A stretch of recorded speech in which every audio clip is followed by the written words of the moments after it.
حضرت مولانا جلال الدین رومی رحمۃ اللہ علیہ اپنی صدی کے بہت بڑے آدمی گزرے۔ اللہ تعالیٰ نے ان کو اپنی محبت کا بڑا حصہ عطا فرمایا تھا۔ سن 406 ہجری میں بمقام بلخ پیدا ہوئے۔ حضرت ابو بکر صدیق رضی اللہ تعالیٰ عنہ کی اولاد سے تھے۔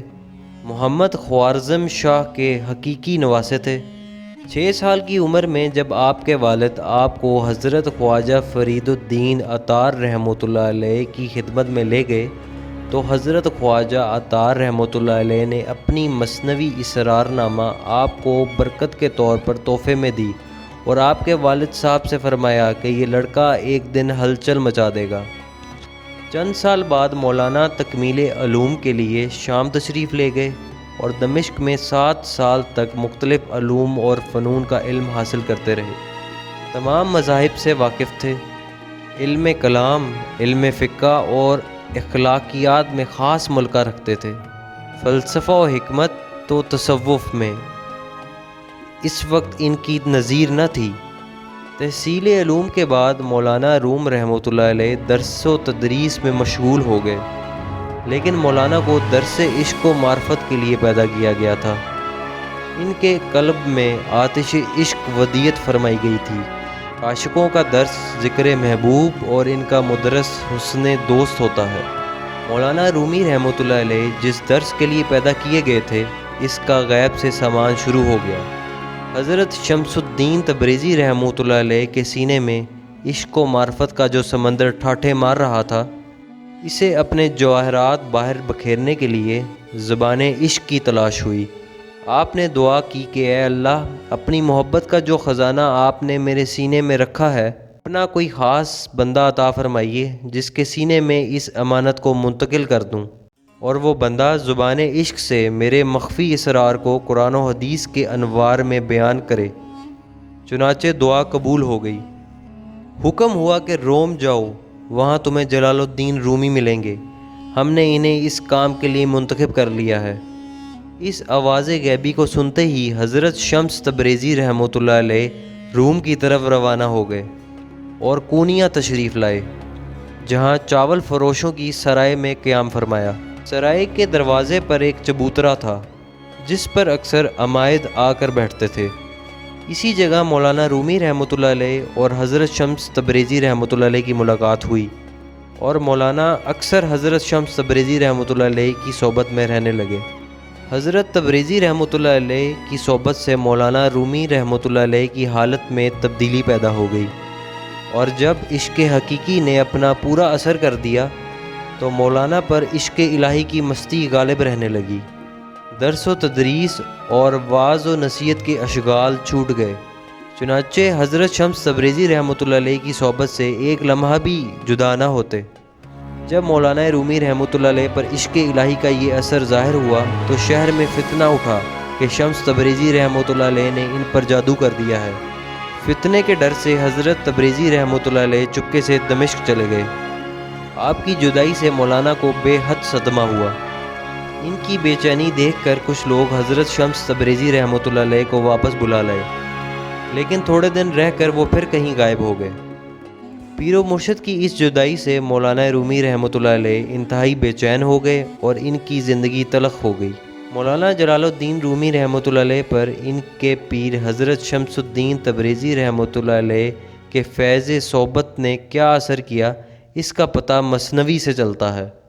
مثنوی مانوی میں مولانا رومی رحمۃ اللہ علیہ کی زبان مبارک سے جو 28,500 اشعار نکلے، وہ عشق کی آگ دراصل حضرت تبریزی رحمۃ اللہ علیہ کی تھی، جو زبان کی محتاج تھی، اور مولانا روم رحمۃ اللہ علیہ کو اللہ تعالیٰ نے شمس الدین تبریزی رحمۃ اللہ کی زبان بنا دیا۔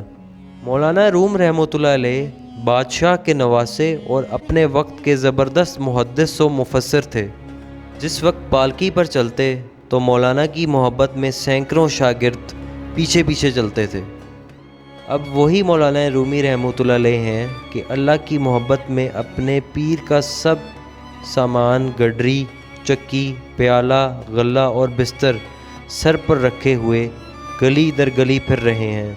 عشق تبریزی رحمۃ اللہ علیہ نے مولانا روم رحمۃ اللہ علیہ کو اس طرح دیوانہ کر دیا کہ نہ پالکی رہی، نہ جبہ و دستار، نہ تلامزہ کا ہجوم، شان علم پر شان فقر غالب ہو گئی اور علم کی صحیح حقیقت سے آگاہ ہو گئے۔ مولانا رومی رحمۃ اللہ علیہ نے کئی گھنٹے تنہائی میں اپنے پیر کی خدمت میں رہ کر اپنے سینے میں اس آتش عشق کو جذب کر لیا تھا، جس کے متعلق حضرت تبریزی رحمۃ اللہ علیہ نے حق تعالیٰ سے دعا مانگی تھی کہ اے اللہ، مجھے کوئی ایسا بندہ عطا فرمائیے جو میری آتش محبت کا تحمل کر سکے۔ شیخ کامل کے فیض محبت سے مولانا رومی رحمۃ اللہ علیہ کے سینے میں علم و معرفت کا سمندر موجیں مارنے لگا، اور علم کا یہ سمندر ایسا وسیع ہے کہ آج تک اولیاء امت اس سے فیض یاب ہو رہے ہیں، اور مثنوی مولانا روم آپ کے کلام کا شاعری مجموعہ آج بھی دلوں میں عشق کے حق کی آگ لگا رہی ہے۔ مولانا کے علوم و معارف کا پتہ مثنوی معنوی کے مطالعے سے چلتا ہے۔ چنانچہ علم کی ایک مثال ذکر کرتے ہیں جس سے ظاہر ہوتا ہے کہ مولانا کے عشق کا مقام کتنا بلند ترین ہے۔ فرماتے ہیں، کوہ طور کی سطح ظاہری پر جب نور صمد نے تجلی فرمائی تو طور پارا پارا ہو گیا، تاکہ نور صرف ظاہر پر نہ رہے، باطن میں بھی داخل ہو جائے۔ جیسا کہ بھوکے کے ہاتھ میں جب روٹی کا ٹکڑا رکھ دیا جائے تو ہوش سے وہ منہ اور آنکھیں پھاڑ دیتا ہے، یہی حالت طور کی ہوئی۔ گویا اس نے منہ پھاڑ دیا کہ غذائے نور جس طرح اس کے ہاتھ یعنی ظاہر پر رکھی گئی، اسی طرح اس کے باطن میں پہنچا دی جائے۔ مولانا جلال الدین رومی رحمۃ اللہ علیہ نے تمام انسانوں کو اپنے باطن میں تعلق مع اللہ کے لازوال دولت پیدا کرنے کی دعوت دی ہے۔ جس نعمت کو انہوں نے خود چکھا تھا، اس کو چاہتے ہیں کہ عام ہو جائے۔ حضرت تبریزی رحمۃ اللہ علیہ کے انتقال کے بعد مولانا کسی ایسے ہی دیوانے کی تلاش میں رہتے تھے۔ ایک دن اسی بے چینی میں صلاح الدین زرکوب کی دکان کے پاس سے گزرے۔ وہ ورق کوٹ رہے تھے۔ ورق کوٹنے کا ہتھوڑا کچھ اس انداز سے آواز پیدا کرتا ہے کہ اہل دل اس آواز سے اپنے قلب میں ایک کیفیت عشق محسوس کرتے ہیں۔ پھر مولانا تو سراپا عشق اور سوختہ جان تھے، یہ آواز سن کر بے ہوش ہو گئے۔ صلاح الدین زرکوب رحمۃ اللہ علیہ نے ہاتھ نہیں روکا اور بہت سے ورق ضائع کر دیے۔ بالآخر صلاح الدین رحمۃ اللہ علیہ کے دل میں مولانا کے فیض باطن سے اسی وقت عشق الہی کی آگ لگ گئی اور غلبہ عشق میں دکان کھڑے کھڑے لٹا دی اور مولانا کے ہمراہ ہو لیے۔ 9 سال تک صلاح الدین رحمۃ اللہ علیہ مولانا کی خدمت میں رہے۔ ان کی صحبت سے مولانا کو بہت سکون ملا۔ بالآخر 466 ہجری میں صلاح الدین رحمۃ اللہ علیہ نے انتقال فرمایا۔ ان کی وفات کے بعد مولانا نے اپنے مریدین سے مولانا حسام الدین چلپی رحمۃ اللہ علیہ کو اپنا ہمراہ بنا لیا، اور پھر جب تک زندہ رہے ان کی صحبت سے محبوب حقیقی کا غم فراق ہلکا کرتے رہے۔ انہیں مولانا حسام الدین رحمۃ اللہ علیہ کی ترغیب پر مولانا نے اپنی مشہور تصنیف مثنوی تشریف لکھی۔